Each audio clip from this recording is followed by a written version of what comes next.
राष्ट्रीय लोकतांत्रिक पार्टी दीपावली सम्मेलन प्रोग्राम में हूँ। जालाराम जी को अभी यूथ का जिला अध्यक्ष बनाया, उनका सम्मान कार्यक्रम रखा गया।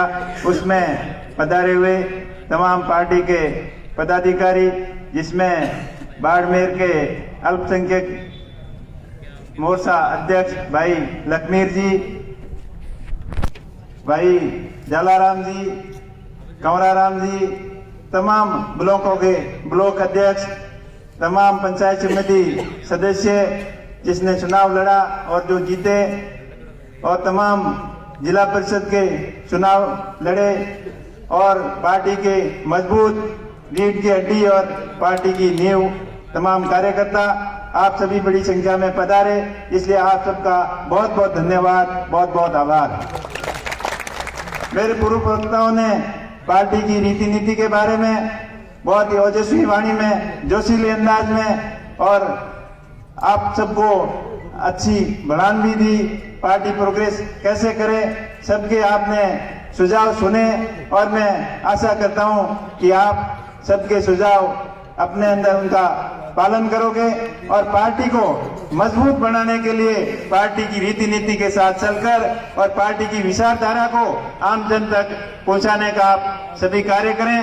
और इस सम्मेलन में आप बड़ी संख्या में पधारे।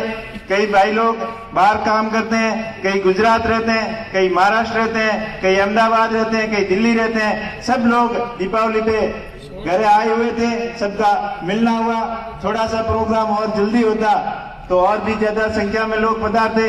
कई लोग मेरे पास फोन कर रहे थे कि आपने प्रोग्राम पहले क्यों नहीं रखा, हम लोग भी आते, लेकिन शादी विवाह का सीजन था, सब लोग इधर उधर, व्यस्तता ज्यादा थी, इसलिए थोड़ा सा प्रोग्राम लेट रखा। फिर भी आप बड़ी संख्या में आए। आप से मैं एक ही गुजारिश करूंगा कि पार्टी को मजबूत बनाने और पार्टी की विचारधारा और पार्टी की रीति नीति आम लोगों तक आप पहुंचाने का प्रयत्न जितना ज्यादा करोगे, ज्यादा लोगों तक पार्टी की विचारधारा को पहुंचाएंगे, उतनी अपनी पार्टी मजबूत होगी। क्योंकि लोग बीजेपी और कांग्रेस से तंग आ चुके हैं, उनके पास में कोई विकल्प नहीं है।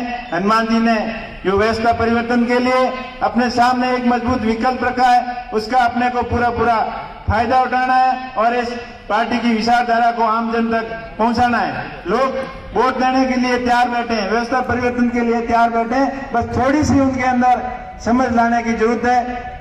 और अपन सही हिसाब से सोशल मीडिया के ऊपर अपना एक अनुशासन के रूप में कार्य करें और कोई गलत टिप्पणी नहीं करें। अपनी पार्टी की विचारधारा को आराम से समझाने की कोशिश करें। कोई सहमत नहीं है, उनको दूसरे गरमाई से नहीं करके थोड़ा नरमाई से उनको समझाने की कोशिश करें, ताकि सब लोग ज्यादा से ज्यादा पार्टी के साथ जुड़े। क्योंकि आपने देखा होगा उपचुनावों के अंदर भी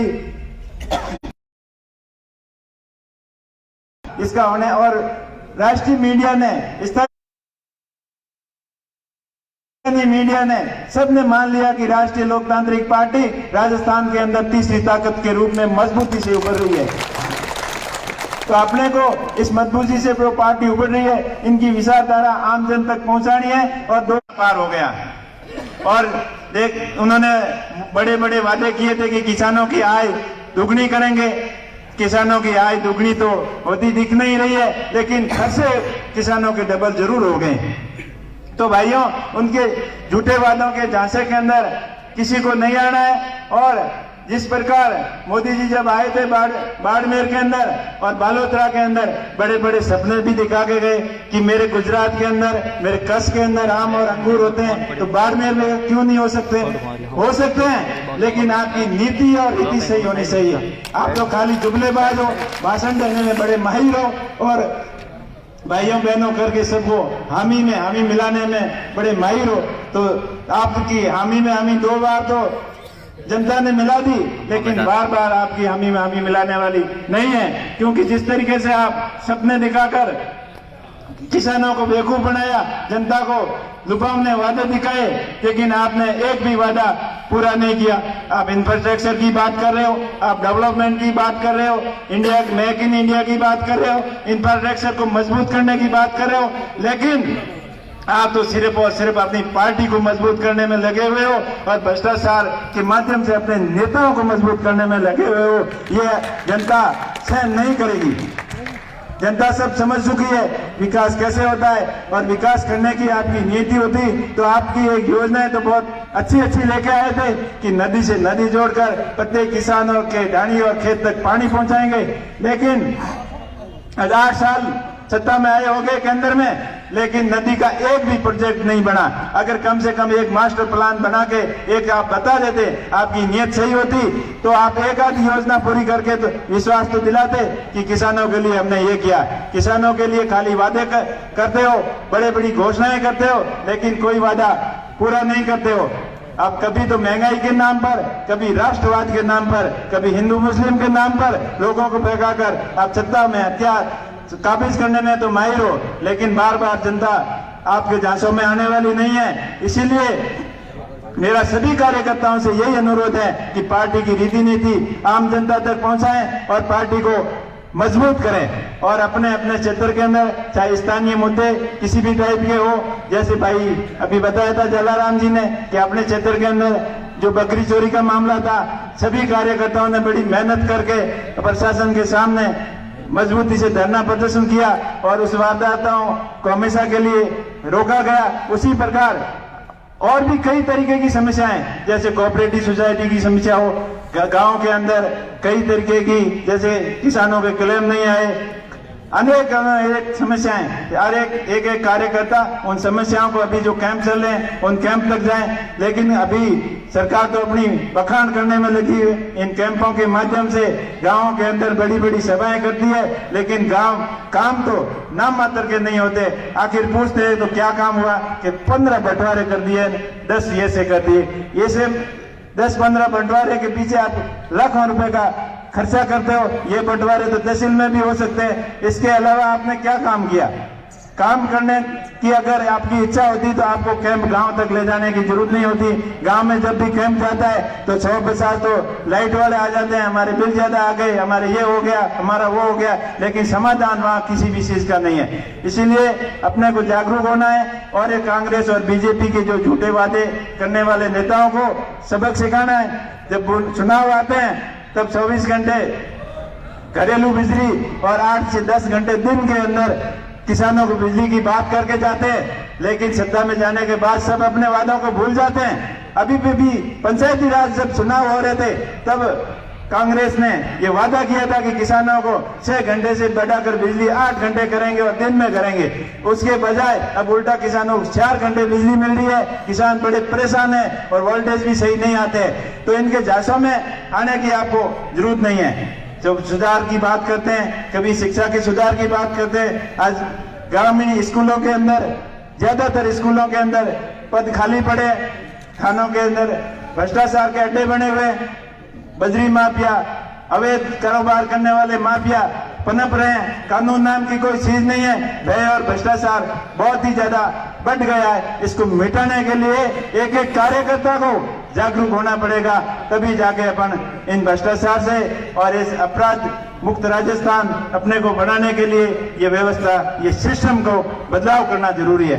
अब स्थानीय समस्याओं की बात करें, अभी डूडी साहब बता रहे थे अपने भाद्रेस क्षेत्र के अंदर जो ये रुईली एक नदी चलती है, नाला चलता है, वो पहले तो कभी कभी ज्यादा बारिश आती थी तब नाला आता था। अब तो क्या करते हैं, जो राजवेस्ट की महीनों के अंदर से गंदा पानी निकलने वाला उस नाले के अंदर डाल दिया, जहाँ कई गांव के ग्रामीणों को बहुत परेशानी आती है और दलदल ऐसा हो जाता है कि उसके अंदर मवेशी फंस के दलदल के अंदर मर जाते हैं और पॉल्यूशन की तो आप पूछो ही मत।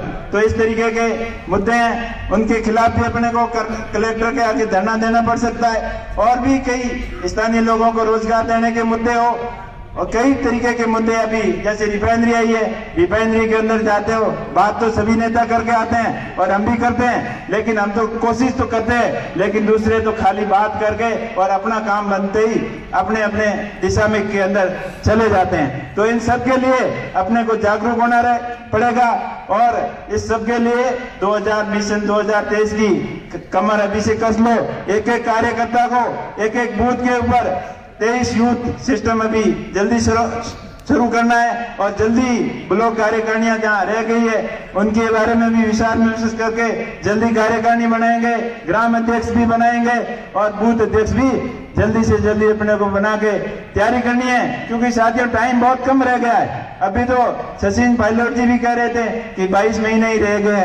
अरे तो काम सही ढंग से नहीं करेंगे तो जनता उन बीजेपी कांग्रेस को तो निकाल चुकी है, लेकिन अपने को तैयारी पूरी करनी है। अपने को ये हाथ में हाथ बैठ के कोई सत्ता देने वाला नहीं है, सत्ता पाने के लिए संघर्ष करना पड़ता है। एक एक कार्यकर्ता बड़ी मेहनत से संघर्ष करके एक एक वोटर जोड़ना है, अधिक से अधिक नए मतदाताओं को जोड़ना है और लोगों को जागरूक करना है। आप बड़ी संख्या में इस प्रोग्राम में पधारे, आपका बहुत बहुत धन्यवाद। और जब भी जरूरत होगी, जब भी आकर कोई कार्यक्रम होगा, आप बड़ी संख्या में पधारें और अपने अपने क्षेत्र की समस्याओं के लेकर स्थानीय मुख्यालय पर और जिला मुख्यालय पर जब भी जरूरत पड़े बड़ी संख्या में विपक्ष की भूमिका निभाकर सरकारों को सबक सिखाना है।